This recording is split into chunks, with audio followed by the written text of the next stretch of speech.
बीते हफ्ते भारतीय शेयर बाजार में भारी गिरावट देखने को मिली। सेंसेक्स और निफ्टी बुरी तरह टूटते नजर आए। अगर देखा जाए तो इससे पिछले 2 हफ्तों में मिली बढ़त का सिलसिला भी खत्म हो गया। बाजारों में आई गिरावट की वजह अमेरिकी प्रेसिडेंट डोनाल्ड ट्रंप की ओर से टैरिफ के ऐलान को माना जा रहा है, जिसके कारण ग्लोबल ट्रेड टेंशन बढ़ गई है और घरेलू और इंटरनेशनल लेवल पर निवेशकों को बेचैनी होने लगी है। इसके चलते कारोबारी हफ्ते में भारी करेक्शन भी दर्ज किया गया। अमेरिकी राष्ट्रपति डोनाल्ड ट्रंप की ओर से टैरिफ बढ़ाने और उसके जवाब में चीन की प्रतिक्रिया के कारण बाजारों में उथल-पुथल मची है। अमेरिका और चीन के बीच ट्रेड वॉर गहराने से वैश्विक बाजारों में भारी बिकवाली भी देखने को मिली है, जिसका सीधा असर भारतीय बाजारों पर पड़ रहा है। क्या ये सिलसिला आगे भी जारी रह सकता है या क्या कुछ बदलेगा वैश्विक बाजारों और भारतीय शेयर मार्केट में? आने वाले हफ्ते में ये कुछ इंपॉर्टेंट ट्रिगर्स पर निर्भर करेगा। क्या होंगे वो इंपॉर्टेंट ट्रिगर्स? अपने इस वीडियो में हम आपको बताने जा रहे हैं कि आखिर अगले हफ्ते बाजार की चाल कैसी होगी। इसलिए वीडियो के अंत तक हमारे साथ जरूर बने रहिएगा। देखिए, आने वाले हफ्ते को समझने से पहले बीते हफ्ते के कुछ जरूरी आंकड़ों पर नजर डाल लेनी चाहिए, जिससे समझ में आए कि बीते हफ्ते आखिर बाजार में उथल-पुथल मची क्यों थी। अमेरिकी बाजारों में भारी गिरावट बीते शुक्रवार को दर्ज की गई। S&P 500 में 6% की गिरावट हुई, जो मार्च 2020 के बाद सबसे बड़ी साप्ताहिक गिरावट मानी जा रही है। वहीं डाउ जोन्स भी 2231 अंक यानी लगभग 5.5% से ज्यादा टूटता दिखाई दिया, जबकि नास्डैक में 5.8% की गिरावट देखी गई। चीन ने अमेरिका से इंपोर्ट होने वाले प्रोडक्ट्स पर 34% तक का अतिरिक्त टैक्स लगा दिया है। इससे ग्लोबल ट्रेड वॉर की आशंका और तेज हो गई है। पहले डोनाल्ड ट्रंप की तरफ से लगाया गया रेसिप्रोकल टैरिफ और उसके बाद चीन की तरफ से लगाया गया ये रिटेलिएटरी टैरिफ, इस सभी सिचुएशंस ने घरेलू निवेशकों का भी मनोबल इस समय कमजोर कर दिया है। बीते हफ्ते के आंकड़ों पर अगर आप नजर डालेंगे तो निफ्टी ने बीते हफ्ते 22,904 अंकों पर क्लोजिंग दी है, जो कि 2.61% की गिरावट है। वहीं निफ्टी बैंक में भी 0.12% की गिरावट दिखाई दी और इसने 51,502 अंकों पर क्लोजिंग दी है। निफ्टी मिड कैप सेलेक्ट की बात करेंगे तो ये 3.25% गिरता नजर आया। 364 अंकों की गिरावट के साथ इसने 11,181 अंकों के लेवल पर क्लोजिंग दी है। बीते हफ्ते के सेक्टर्स पर अगर आप नजर डालें तो आईटी और मेटल सेक्टर पर सबसे ज्यादा दबाव देखने को मिला। आईटी इंडेक्स में लगभग 9.2% की गिरावट दर्ज की गई, जो पिछले 5 सालों में सबसे बड़ा साप्ताहिक नुकसान है। वहीं फार्मा शेयरों की बात की जाए तो यहां पर कुछ मजबूती जरूर दिखाई दी थी बीते हफ्ते, लेकिन शुक्रवार को ट्रंप के एक बयान के बाद फार्मा सेक्टर्स में भारी गिरावट देखने को मिली। फार्मा इंडेक्स साप्ताहिक आधार पर 2.7% टूटता दिखाई दिया। इसके अलावा पीएसयू बैंक्स, प्राइवेट बैंक्स और फाइनेंशियल सर्विसेज में भी अच्छी खासी गिरावट देखने को मिली। मेटल सेक्टर, एनर्जी सेक्टर और सीपीएसई सेक्टर भी बुरी तरह टूटते नजर आए।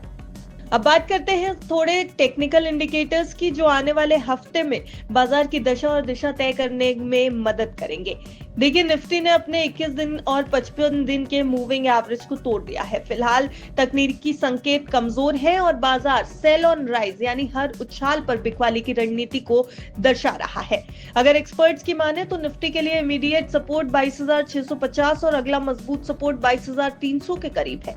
ऊपर की तरफ अगर देखेंगे तो एनालिस्ट का मानना है तो कि 23,130 से 23,400 का जोन अब तक का कड़ा रेजिस्टेंस बना हुआ है। सेंसेक्स के लिए भी सपोर्ट 75,000 और रेजिस्टेंस 75,800 के आसपास एक्सपर्ट्स मान रहे हैं।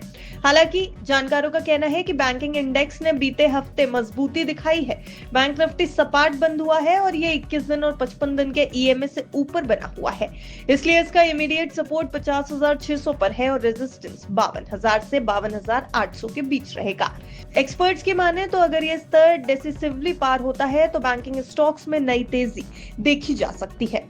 वैसे कुछ इंपॉर्टेंट इवेंट्स भी हैं जो आने वाले हफ्ते में बाजार की दशा और दिशा को नया ट्रिगर दे सकते हैं। उन घटनाओं के बारे में भी आपको बता देते हैं जो अगले हफ्ते बाजार की दशा दिशा तय करेंगे। 7 अप्रैल को आरबीआई की मॉनेटरी पॉलिसी कमेटी की बैठक शुरू होगी और 9 अप्रैल को ब्याज दरों पर फैसला आना है आरबीआई का, और 7 से 9 अप्रैल के दिन काफी महत्वपूर्ण माने जा रहे हैं। 9 अप्रैल को क्या आरबीआई रेट कट करेगा? ये बहुत बड़ा सवाल इस समय बाजार के सामने बना हुआ है और यह मेजर ट्रिगर भी बाजार के लिए है।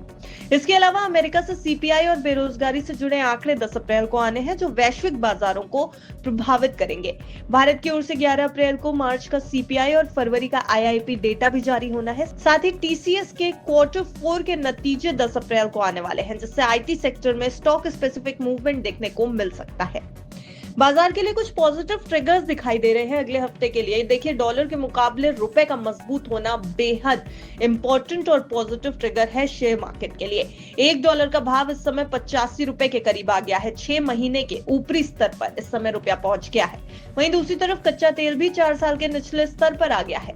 एक हफ्ते में ब्रेंट क्रूड 9% गिर चुका है और भाव $66 के करीब पहुंच चुका है।